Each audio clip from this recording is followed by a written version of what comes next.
On va parler d'éducation nationale tout de suite.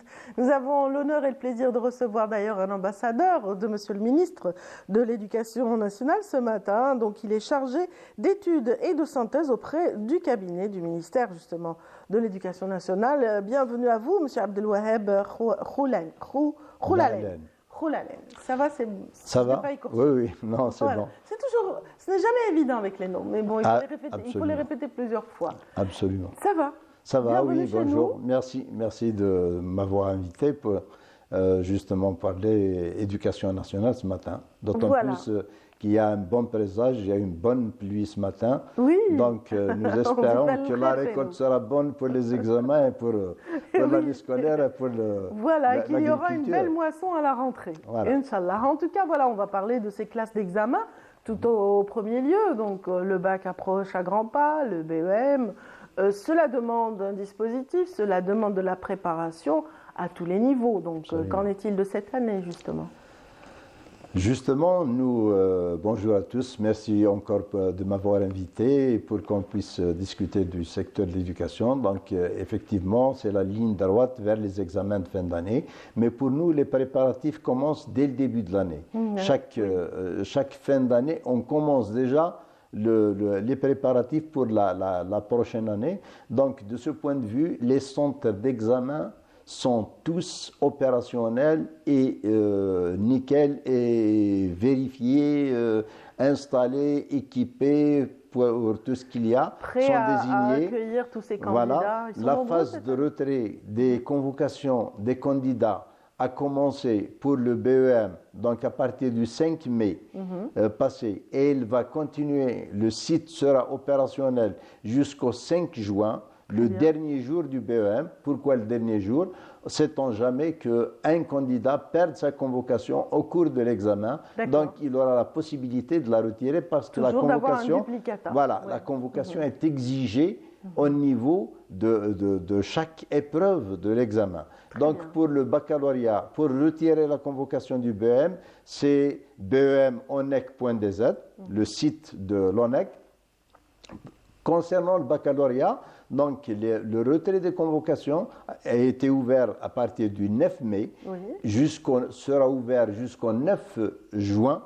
Donc, au 13 juin plutôt, le dernier jour. Ça correspond certainement à la fin des épreuves. Voilà, le dernier jour du baccalauréat.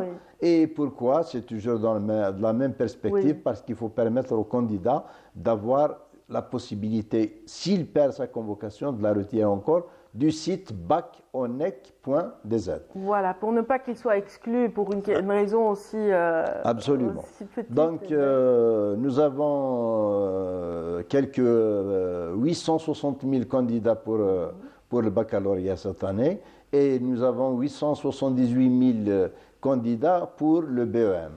Il y a aussi à côté les épreuves de sport. Donc, le BEM sport et sportif. Il se fait toujours en amont. Oui, en amont. Voilà. Le BEM sportif et le bac sportif ont eu lieu entre le 8 mai et le 20 mai. Donc, c'est des épreuves pratiques de sport. C'est d'éducation physique et sportive. Donc, le candidat a une note qui sera comptabilisée dans sa moyenne de baccalauréat. C'est valable pour les candidats libres? Uniquement les candidats libres. Le reste ont une note c'est l'évaluation continue. De toute l'année? Ils font des épreuves. Oui, c'est l'évaluation continue de toute l'année. Mais pour donc les candidats libres, c'est obligatoire. Donc pour ceux qui ne sont pas dispensés, parce qu'il y a quand même des dispenses du sport, mais ceux qui ne sont pas dispensés, c'est une épreuve obligatoire. Voilà, cette année, donc en 2024, on a vu aussi l'émergence du premier peloton de bacheliers justement en art, et c'est le lycée artistique qui brille cette année, parce que c'est une nouveauté quand même. Absolument. Donc il y a eu une décision stratégique de Monsieur le Président de la République d'instaurer donc une filière art et un lycée des arts par le biais concrétisé dans le cadre du programme du gouvernement et par le biais du programme du ministère de l'Éducation présidé par Monsieur Abdelhakim Belabed. Donc ce lycée des arts est venu par une décision stratégique qui vise à rehausser le niveau de nos artistes parce qu'un artiste, c'est un ambassadeur de son pays quand il fait une prestation à travers le monde. Comme on sait que l'art voyage beaucoup, il voyage sans frontières, on a besoin d'avoir des artistes, de bons artistes, doués, mais qui soient aussi, qu'ils maîtrisent le verbe, qu'ils maîtrisent les domaines qu'ils font. C'est pour cela qu'il y a eu cette décision stratégique d'ouvrir un lycée des arts. Le lycée Ali Maachi, il s'agit de celui-là, est un lycée national qui compte 4 filières d'art. Donc il y a la filière musique, il y a la filière théâtre, il y a la filière cinéma et métiers de l'audiovisuel, et il y a la filière de la peinture et artistique. Donc voici les 4 filières. Nous avons, après avoir étudié la problématique, il a été décidé de prendre des élèves à partir de la deuxième AS, la deuxième année secondaire. Donc ce sont des élèves qui font la première année secondaire, qui sont admis en deuxième AS et qui sont doués dans un domaine artistique et qui souhaiteraient faire l'une des filières que je viens d'évoquer. Et là, il y a une présélection au niveau de Wilaya. On recueille après une commission nationale de validation au concours du nombre de places qu'il y a. Il y a eu cette première cohorte qui est arrivée en terminale cette année. Oui. Elle compte 146 candidats. Oh, c'est pas mal. Donc, 146 candidats. Ils ont fait les épreuves pratiques, eux aussi, des matières spécifiques pratiques au niveau de leurs établissements. Donc aujourd'hui, ils se préparent pour passer les autres matières qui sont communes à toutes les filières et qui passent donc leur premier baccalauréat. Nous espérons justement que cette cohorte, déjà on est très content des résultats parce que les résultats sont vraiment probants. Nous avons des artistes en herbe. On a eu à voir ces élèves se produire à différents événements. Ils sont vraiment, on est très content des résultats, même des résultats obtenus de leur cursus scolaire est vraiment intéressant. Donc, on leur souhaite, à côté de tous les autres candidats au BEM et au baccalauréat, une bonne réussite. Une bonne réussite aux examens qui arrivent à grands pas, on l'a dit, bien sûr. Et c'est vrai que tous ces préparatifs donnent suite à un effort aussi de numérisation de toutes les démarches liées à l'éducation, n'est-ce pas? Donc ça évolue bon train. Absolument.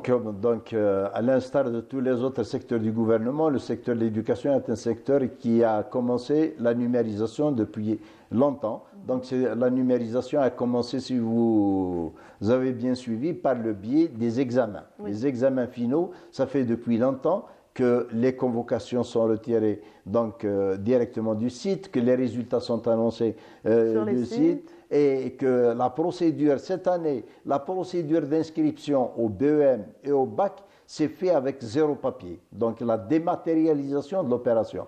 Donc y compris le processus de paiement. Le paiement des frais des examens s'est fait aussi donc en ligne. Cette procédure donc, a permis de faire gagner beaucoup de temps à l'ensemble des parents et aux candidats en premier qui étaient contents. Avec cette numérisation, effectivement. Maintenant, donc, le cap est lancé vers d'autres opérations. La nouvelle opération qui a été lancée pour justement faciliter l'accès aux services publics pour le citoyen, c'est l'inscription des élèves en première année primaire. C'est un vrai casse-tête chinois pour les parents. Absolument. C'était dans le temps, il fallait que le parent se présente à une école primaire qui soit près de chez lui, là où il réside. Donc, il doit faire souvent 2 ou 3 écoles pour en choisir une et pour trouver une place. Donc, cette procédure a été tout simplement mise en ligne. Il y a aujourd'hui, on s'inscrit avec 0 papier aussi pour les élèves. Donc, le parent doit choisir des 3 établissements qui soit près du lieu de sa résidence ou près du lieu où il travaille. Parce que c'est possible aussi qu'un parent veuille inscrire justement son enfant près du lieu de son travail. C'est très intéressant. Oui. Donc, il doit faire... C'était possible avant ou c'est nouveau aussi? Non, c'était possible, mais peu de candidats le demandaient, peu de parents le demandaient, mais c'était possible. Alors, aujourd'hui, il y a un espace, il y a un lien, c'est l'espace parent, aoulia.education.dz, c'est l'espace qu'il y a lieu, par lequel on doit accéder. Aoulia s'écrit comment?